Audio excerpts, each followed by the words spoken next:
Music Awards! Magandang gabi po sa inyong lahat. They have supported over 1,000 young scholars through music education programs centered on orchestral training and access to instruments. These scholars not only perform on both local and international stages, but many also return to guide and mentor the next generation.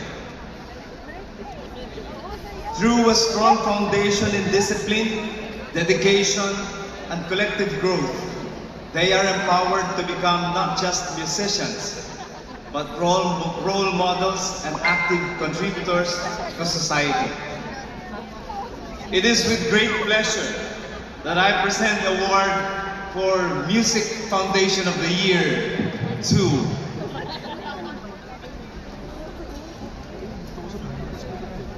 ang Mission Orchestra of the Filipino Youth.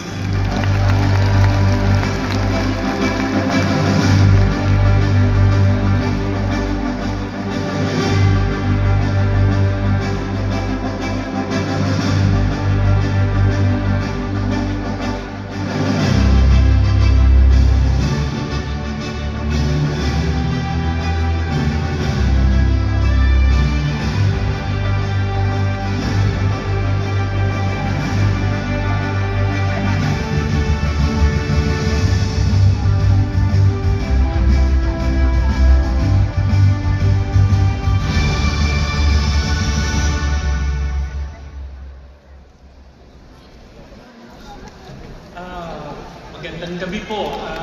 Maraming salamat sa Filipino Music Awards para sa napakahalagang parangal na binigay niyo sa amin.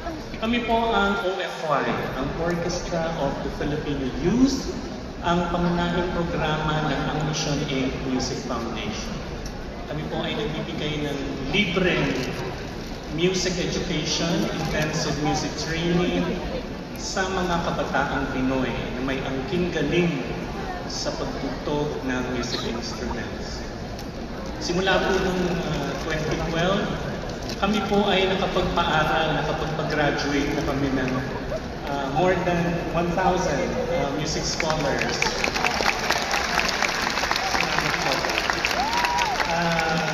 Sa kasalukuyan po ay mayroon kami 8 po na music scholars. Kabilang po si JB, percussionist ng OFY, at si Chloe, ang isa sa violinist ng OFY.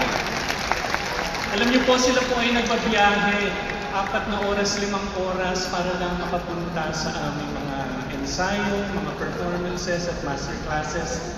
Grabe po ang dedikasyon. Kaya naman po gusto namin magpasalamat sa First Philippine Holdings, kay Sir Vicky Lopez, sa ABS-CBN, kay Sir Gabby Lopez, kay Shirley, sa aming music director na si Gerard Salonga, kay Dia, sa buong staff ng Mission.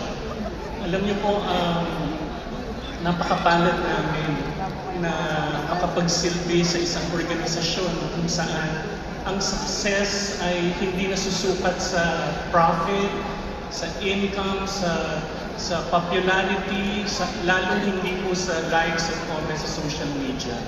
Ang aming success po ay nasusukat sa dami ng mga kabataang Pinoy na aming natutulungan, napupubog, at kahit paano po nabibigyan namin ng pag-asa ng magandang kinabukasan.